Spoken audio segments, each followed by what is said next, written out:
Tudo bom, Miguel? Como você tá? Boa tarde, Thalita. Boa tarde a todos e todas. Vamos no sacrifício, né? É importante e necessário.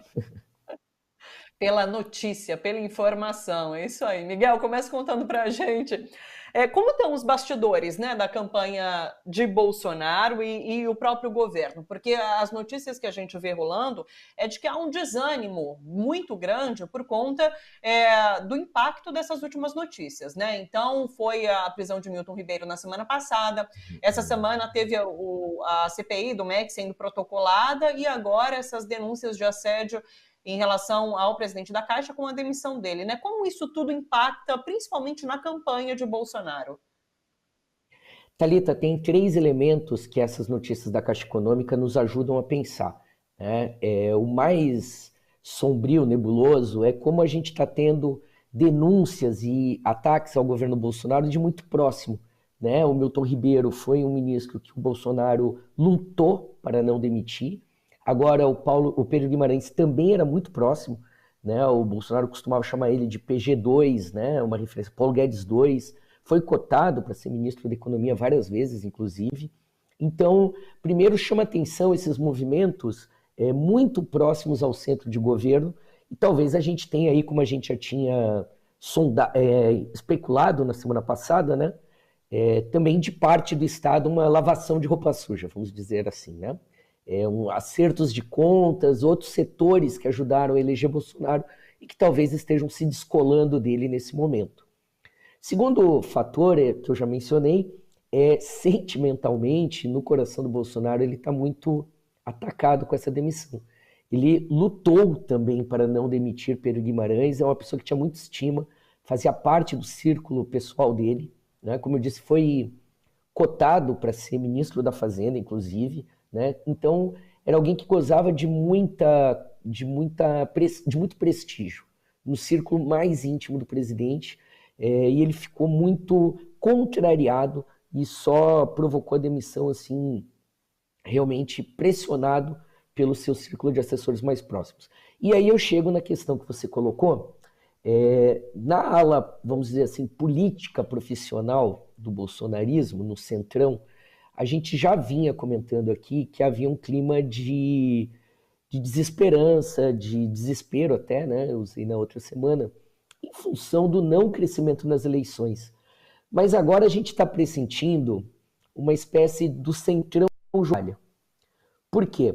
O PL e o Centrão fizeram uma reunião com o Bolsonaro na semana passada, preparando essa ida dele para o Nordeste, insistindo em enquadrar o Bolsonaro como um candidato tradicional. Então disseram para ele, olha, vai falar do Auxílio Brasil, da economia, mira nos mais pobres, etc. O Bolsonaro falou pouquíssimo sobre isso, voltou para os temas morais que ele gosta, aborto, urna eletrônica, mal da esquerda, fez a motociata, né? Então até o Centrão já está percebendo que o Bolsonaro gosta mesmo da vida mole, da vagabundagem, da motociata. Trabalhar como candidato não é para ele. E é bom lembrar que em 2018, graças à facada, ele trabalhou muito pouco como candidato, né? Então, primeiro essa decepção. Então, tanto no PL quanto no Centrão, então o clima assim, não adianta falar, ele faz o que quer, ele não quer se submeter, e com esse discurso que agrada aquele núcleo bolsonarista mais duro, que a gente sempre tem falado, né? Que deve ser em torno aí de 11%, 10%, não é os 30% de intenção de votos do Bolsonaro. A avaliação do Centrão é só se a terceira via crescer para forçar um segundo turno, senão já tem esse clima inclusive, de jogar a toalha, como eu disse, meio de como o nosso maior problema é o Bolsonaro. Ele não se ajuda e não nos ajuda. Então, isso leva a outras movimentações do Centrão, que a gente também já vem identificando aqui há algum tempo, que é o chamado pacote Arthur Lira. Começa com a proposta do semipresidencialismo, mas principalmente a ideia de formalizar o orçamento secreto, transformar na sua modalidade impositiva, ou seja, o Lula vencendo as eleições teria que no ano que vem continuar cedendo uma parte da decisão do orçamento para além daquelas emendas que já são, né, regulares e normais. Esse orçamento secreto continuaria sob controle do Centrão, porque o Arthur Lira trabalha tanto para ganhar novamente a presidência da Câmara, como para manter no controle da Comissão do Orçamento e nas comissões vinculadas ao orçamento, outras lideranças próximas ao seu núcleo, né? Então estão trabalhando pela sobrevivência do Centrão, para além do governo Bolsonaro, etc. Mas já agora também o Centrão trabalhando com a expectativa de que possa ter uma vitória no primeiro turno do Lula e que em partes causadas porque o candidato deles não ajuda a fazer frente e, né, a poder alcançar o Lula ou forçar um segundo turno.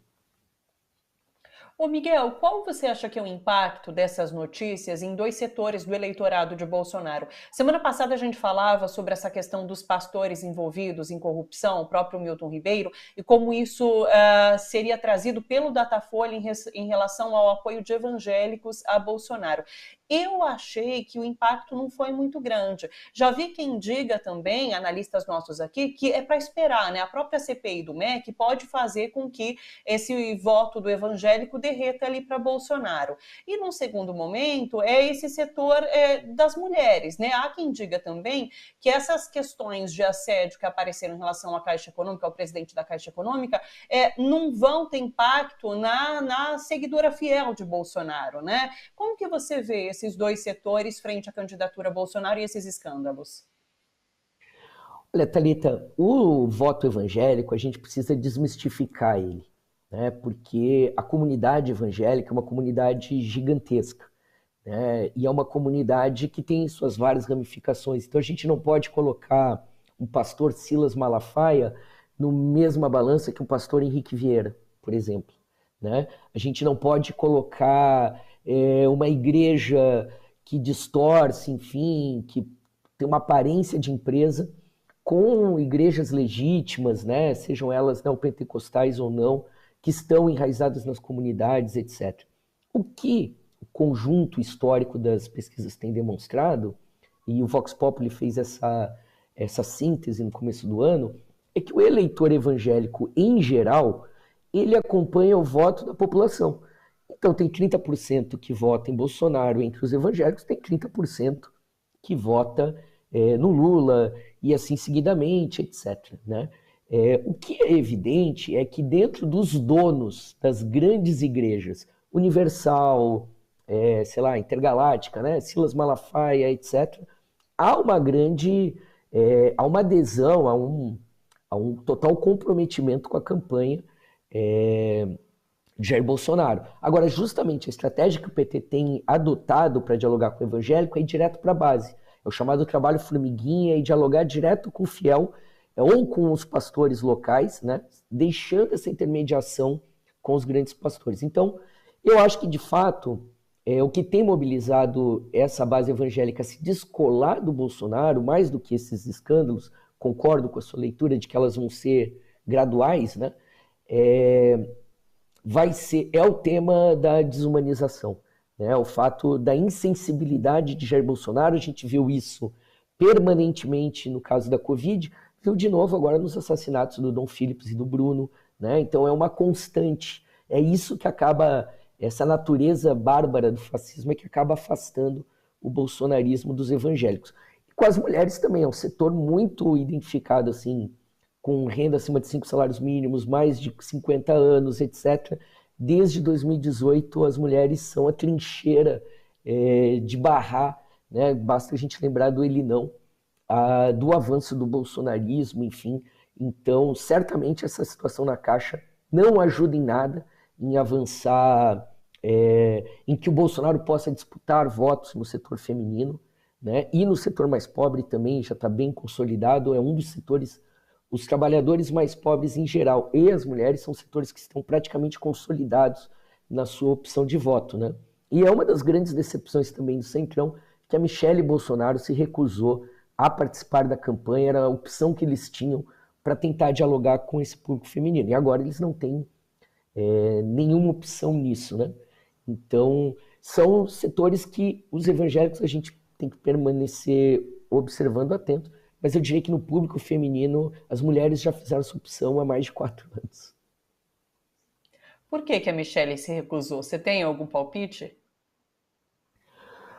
Olha, eu acho que ela teme muito a exposição, né? Quem vai em Sim. público, né? Ela teve uma exposição grande, a gente se lembra na indicação da STF, né? A família tem vínculos aí com milicianos no DF, terras, enfim, né? E também tem uma certa submissão, né? Ela nunca funcionou direito como primeira-dama, né? Teve aquele discurso em linguagem de sinais, etc., né? Eu acho que tem uma opção pessoal aí, né? Mas também Sim. talvez tenha uma preservação nesse momento.